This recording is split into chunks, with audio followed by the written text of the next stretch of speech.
Halo Velas, kembali lagi di dalam video pembahasan soal TK Kimia tahun 2025. Dan hari ini merupakan video pembahasan prediksi soal yang ketujuh, part yang pertama. Oke, kita langsung saja membahas soal ini. Jadi di dalam soal ini kita diberikan suatu gas ya, gas D yang memiliki volume sebesar 5,60 liter dengan masanya sebesar 8 gram. Jika diketahui bahwa unsur D memiliki jumlah neutron sebanyak 12, kira-kira konfigurasi elektron yang tepat untuk unsur D ini yang mana? Nah, soal ini merupakan kombinasi antara struktur atom dan stoikiometri, seperti itu.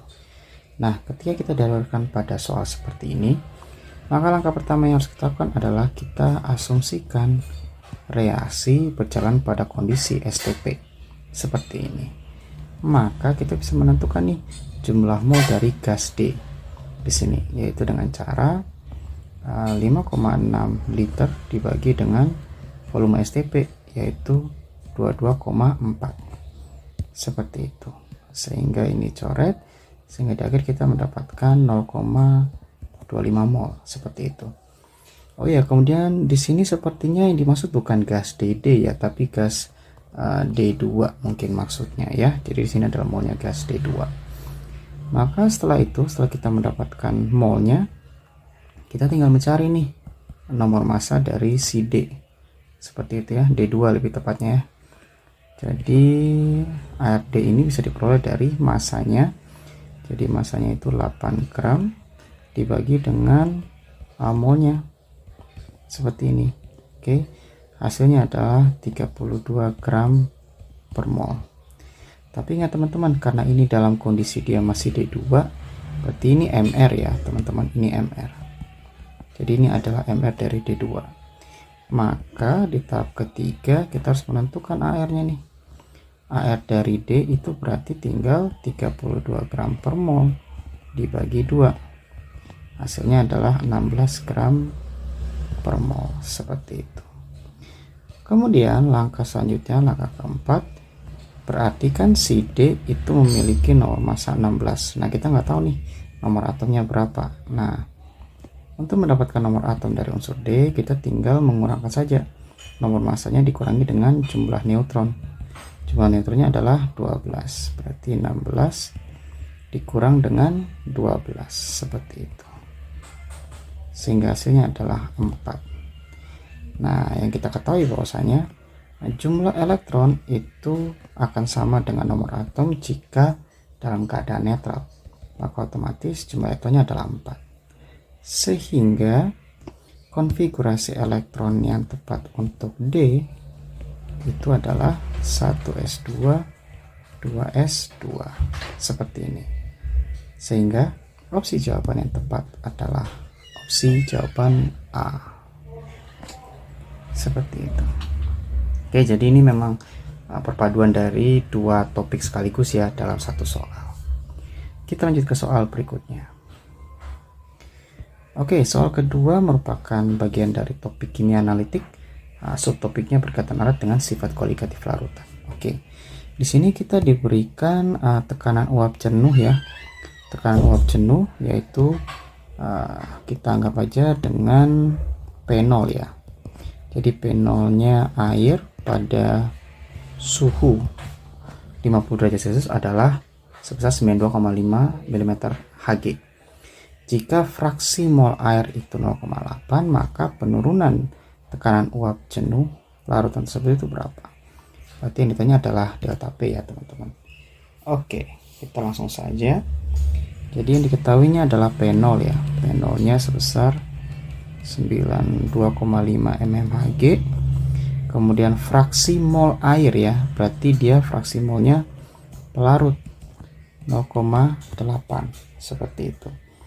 Maka fraksi mol zat terlarutnya adalah 1 dikurang 0,8 nih, yaitu 0,2, karena jumlah total fraksi mol zat terlarut dan fraksi mol zat pelarutnya itu harus sama dengan 1. Maka tahap berikutnya delta P tinggal fraksi mol zat terlarut dikali dengan tekanan uap murninya ya, tekanan uap jenuh air ya.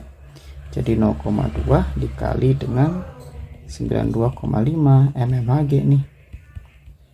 Seperti ini ya, sehingga hasilnya adalah 18,50 mmHg. Sehingga opsi jawaban yang tepat adalah yang C. Oke, kita lanjut ke soal berikutnya. Oke, kita diberikan suatu studi kasus ya, suatu wacana yang menjelaskan bahwasanya CO2 itu tidak selamanya dipandang buruk. Oke, jadi CO2 itu bisa diubah ya melalui suatu riset, bahwasanya CO2 itu bisa diubah menjadi suatu bentuk senyawa lain yang memiliki nilai tinggi atau bernilai tinggi. Salah satunya adalah metanol ya teman-teman. Jadi CO2 melalui suatu proses reaksi akan dapat menghasilkan metanol. Nah, dalam jurnal penelitian ini metanol yang dihasilkan itu diperoleh melalui suatu sintesis yang bernama sintesis gas atau syngas ya teman-teman, di mana si CO2 ini, karbon dioksida ini akan mengalami reaksi hidrogenasi ya. Jadi dengan direaksikan dengan gas hidrogen sehingga akan didapatkan metanol dalam fase gas. Dan reaksi ini berjalan secara eksotermis ya, karena nilai dari perubahan entalpinya itu sendiri bernilai negatif. Jadi reaksi berjalan secara eksotermis seperti itu. Nah, kira-kira nih untuk memperoleh metanol dalam jumlah yang optimal, kira-kira hal-hal apa saja yang bisa dilakukan? Oke, poin pertama yaitu menaikkan temperatur. Oke, dalam suatu reaksi eksotermis itu berarti kan ada pelepasan panas yang dihasilkan. Akibatnya apa? Temperatur dalam sistem akan cenderung meningkat. Kalau kita menaikkan temperatur, justru malah pembentukan produk menjadi tidak optimal. Seperti itu teman-teman. Jadi pernyataan yang pertama ini salah. Justru langkah yang harus dilakukan adalah ketika reaksi berjalan secara eksotermis, di mana terjadi peningkatan temperatur, maka langkah yang bisa kita lakukan adalah sebaliknya, menurunkan temperatur reaksi supaya produk itu bisa terbentuk. Sehingga pernyataan yang bertentangan dengan menaikkan temperatur adalah menurunkan temperatur. Itu yang benar. Meningkatkan tekanan. Oke, meningkatkan tekanan otomatis gas akan semakin sering untuk bertabrakan. Akibatnya pembentukan produk menjadi lebih bisa terjadi. Jadi ini pernyataannya benar ya, meningkatkan tekanan. Menggunakan katalis juga benar, walaupun sebenarnya penggunaan katalis di sini itu berfungsi untuk lebih ke arah efisiensi. Artinya reaksi bisa berjalan lebih cepat tanpa menggeser kesetimbangan yang terjadi di dalam reaksi tersebut. Seperti itu. Dan poin yang terakhir, menurunkan konsentrasi CO2. Justru kalau konsentrasi CO2-nya berkurang, reaksi justru akan bergerak ke arah kiri ya, karena posisinya CO2 berada di sebelah kiri. Jadi justru malah mengarah ke reaktan, yang artinya kesetimbangan bergeser ke kiri, sehingga justru malah tidak akan terjadi reaksi pembentukan produk karena semuanya bergerak ke arah reaktan seperti itu. Jadi untuk soal yang ketiga ini, pernyataan kedua, ketiga, dan keempat itu yang bernilai benar. Seperti itu. Kita lanjut ke soal berikutnya. Ya, ini juga merupakan hasil dari suatu riset teman-teman. Jadi ada suatu riset di mana kalau di soal sebelumnya itu kita mendapatkan metanol, maka hasil dari metanol tadi itu sebenarnya juga bisa kita konversi lagi nih menjadi suatu produk yang bernilai tinggi, yaitu dimethyl ether. Di mana dimethyl ether ini sering digunakan sebagai aerosol dan juga refrigerant, serta juga bisa digunakan sebagai bahan baku untuk membuat bahan kimia lainnya. Nah, dimethyl ether ini dibuat melalui reaksi seperti berikut, di mana dari metanol kemudian membentuk dimethyl ether dan membebaskan air. Dan reaksi ini tergolong sebagai reaksi yang sifatnya eksotermis juga ya, karena di sini nilai perubahan entalpinya bernilai negatif seperti itu. Oke, jadi ini merupakan hasil sebuah riset penelitian ya teman-teman, yang sudah diterbitkan dalam suatu jurnal ilmiah. Pertanyaannya adalah, perubahan metanol menjadi dimethyl ether termasuk ke dalam jenis reaksi apa? Nah, sebenarnya teman-teman sudah bisa notice nih, karena di sini terjadi pelepasan molekul air dari metanol itu sendiri. Jadi perubahan dari metanol ke dimethyl ether dengan membebaskan molekul air itu dinamakan sebagai Ya, reaksi dehidrasi seperti itu. Ibarat kata, misalnya sering kita berolahraga dan lain sebagainya kan, kita mengeluarkan molekul air tuh di dalam tubuh kita. Nah, itu kan ada terjadi reaksi di dalam tubuh.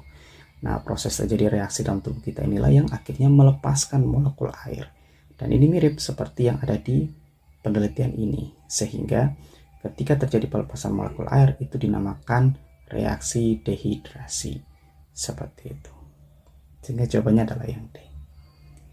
Oke, ini merupakan part pertama ya dari prediksi soal latihan kimia yang ke-7.